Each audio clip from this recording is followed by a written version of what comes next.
Welcome, friends. Thank you for joining me today. It's Ray, and I'm back with cards that I made featuring the November 2020 My Monthly Hero Arts card kit. This month's kit is holiday themed, complete with hollies, berries, poinsettias, snowman, bird, Christmas tree, a house, an owl, and a couple of background images, as well as several different holiday themed sentiments, including a pun. I'll be thinking of you. It's very cute. There are several large images and matching dies that you can use to mask the images. There is a die for each image except for the two large background images. So this is really neat. There's even a die for the two snowflakes. There's also washi tape with a red vine image and a beautiful sequin mix and reactive ombre ink in blues and purples. Very pretty. Let's start crafting. Card number 1 is an A2 card with an autumn theme. I used pattern paper from an Echo Park 6x6 paper pad, a perfect autumn, and I used some craft paper, some bronze paper from last month's kit, and then I used the branch and owl from this month's card kit, and the sentiment Autumn Blessings from Scrapping for Less. It is a die. I cut that out 2 times in white and then 1 time out of pattern paper from the Echo Park paper pack. And I am using the negative for the cutout to affix my sentiment to the stitched circle that I'm using to offset my sentiment. You'll notice that I have used some low tack tape to tape the negative to my circle so that it doesn't shift. And once I get adhesive on the back, I'm going to go ahead and glue that down, remove my negative, and then I will have the perfect spacing for my sentiment. Off camera, I die cut my owl out of craft cardstock. I stamped him using chocolate ink and then clear heat embossed him, and now I'm affixing him to a die cut of the owl from white cardstock, fixing those together for texture and volume. I also die cut the branch and stamp that in chocolate ink.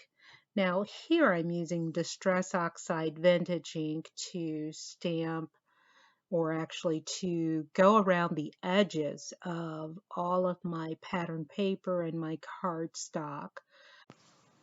I am trying to get an idea of where I want to place all of my pieces. I will go ahead and start affixing those pieces in place using craft tacky glue.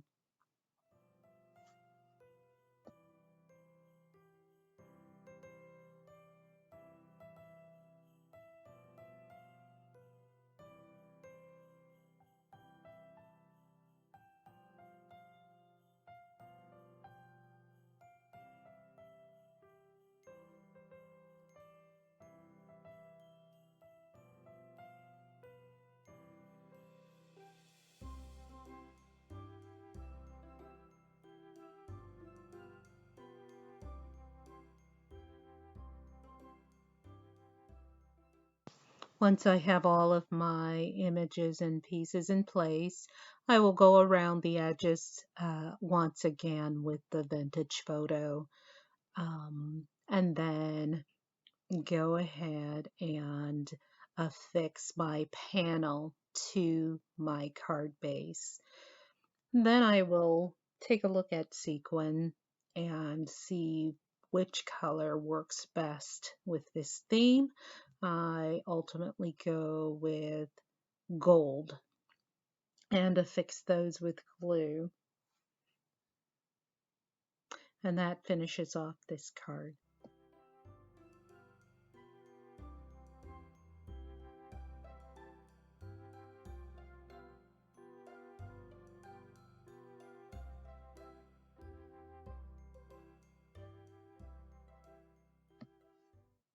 Card number 2 is an A2 card that I made using a large Merry Christmas sentiment from Simon Says stamp and the tree from the current kit.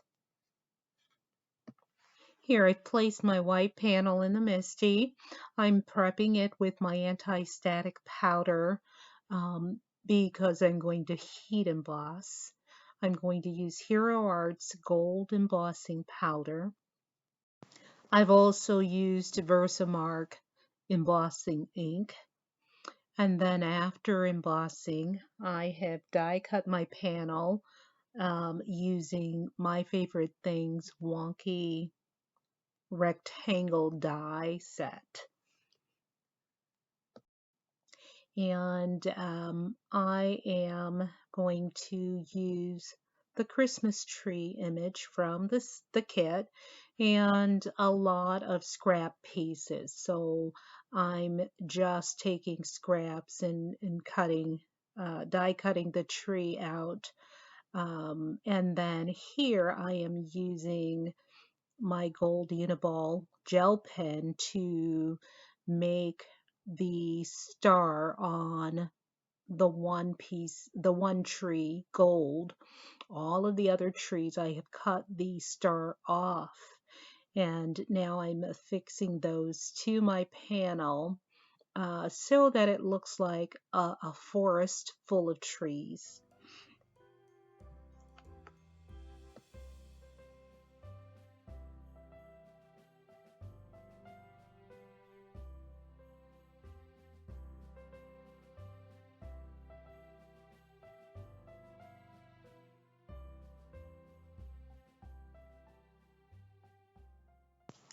Next, I'm taking my gold gel pen and just making some gold snowflakes on each of my Christmas trees, all except my focal tree with the music notes.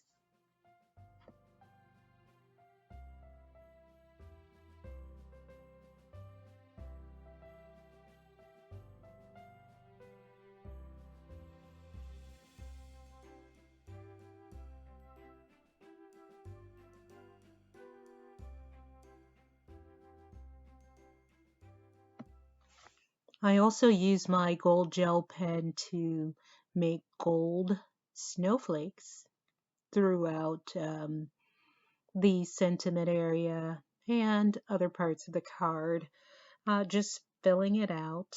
It's beginning to look a lot like Christmas.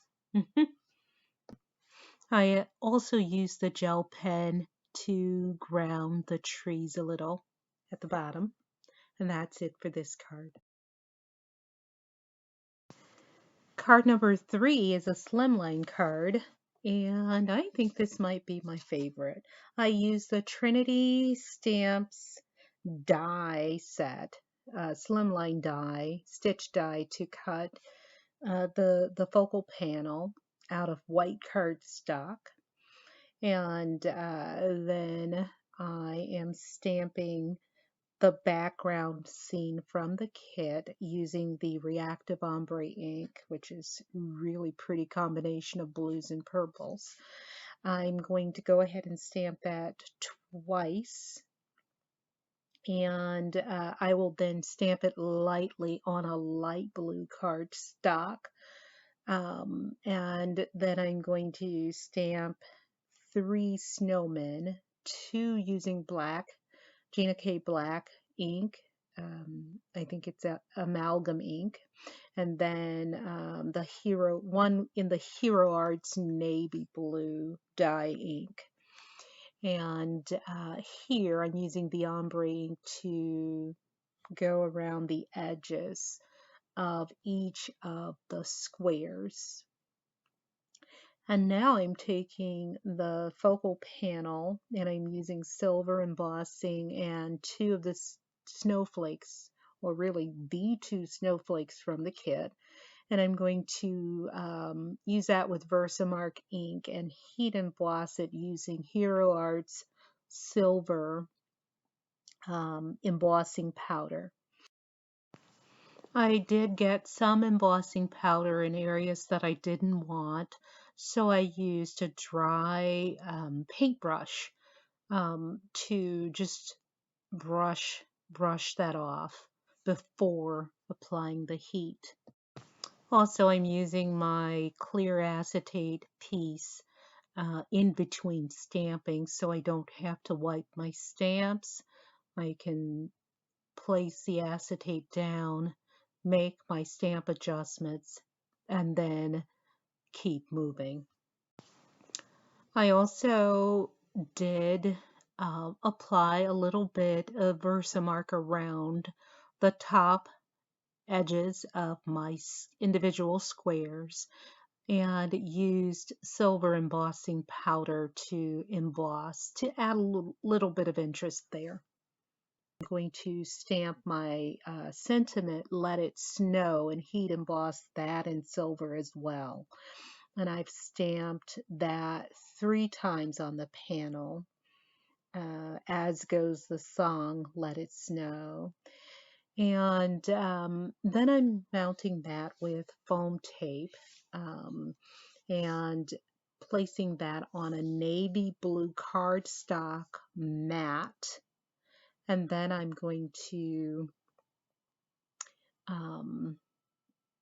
place my squares inside each square.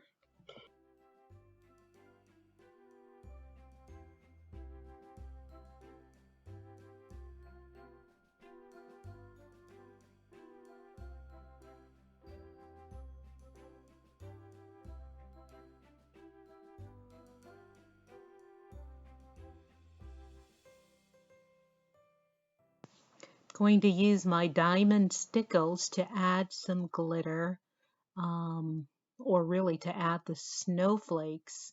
I figure if it bleeds out a little bit over the edges, it will still shine, sparkle and shine. So that's why I chose to use it versus just regular glue. And as I'm placing it, my pinky on the right hand moved one of my snowflakes and I got some blue spotting. And I'm using my white gel pen to see if I can cover it up. No go, so I have affixed another snowflake to cover up that blue spot. And that's it for this card.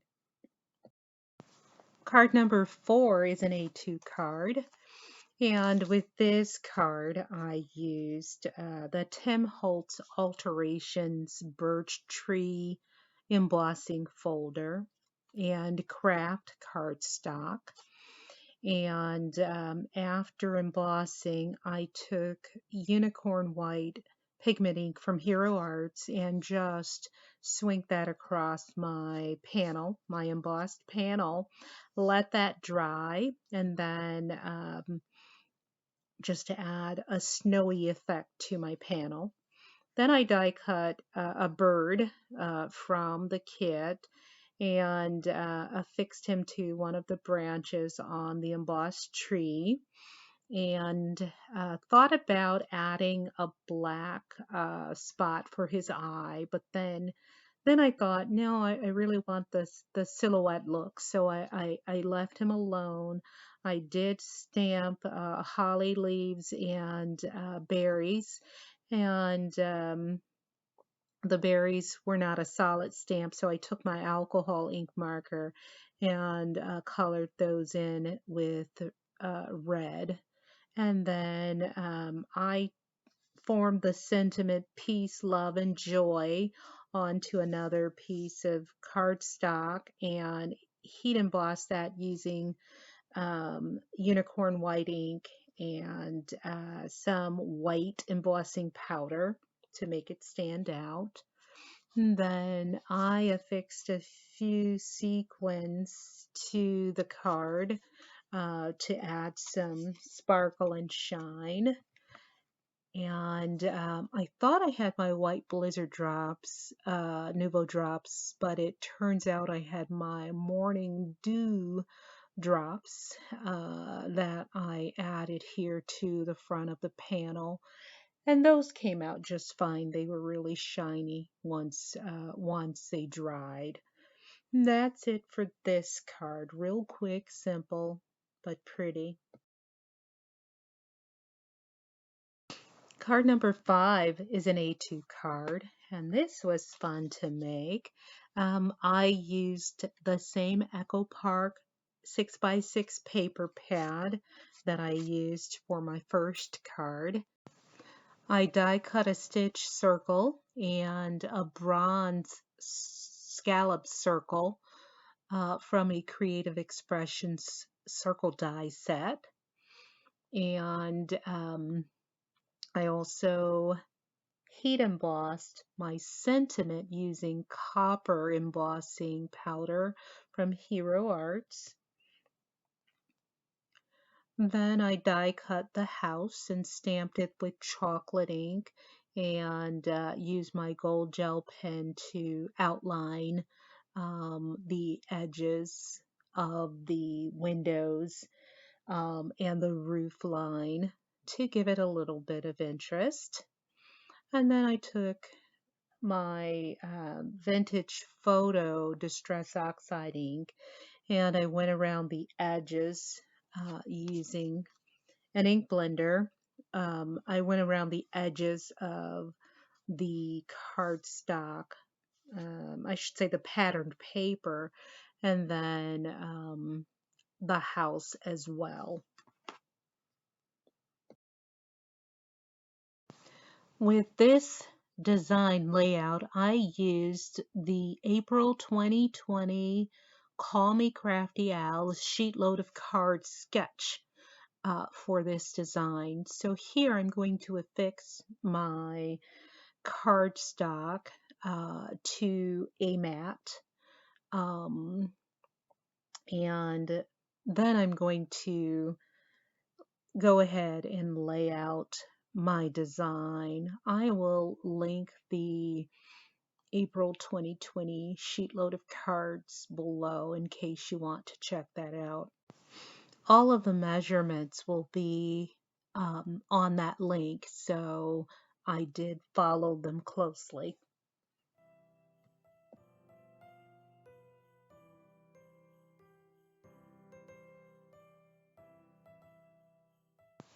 This card was so easy to put together and turned out so pretty.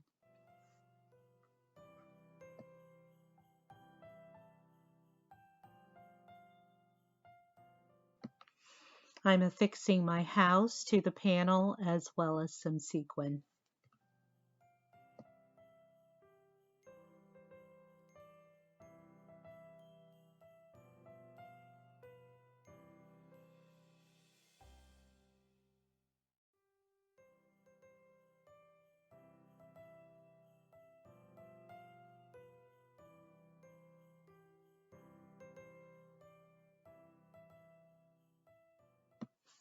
I think this card turned out lovely. Let's take a look back at all of the cards I made using this kit. And I'll be back soon with part 2 of the kit, so do look out for that. And as always, thank you so much for joining me today. If you have any questions, please leave those below. And I appreciate you giving me a thumbs up if you like the video and subscribing to my channel. Until next time, good day, friends.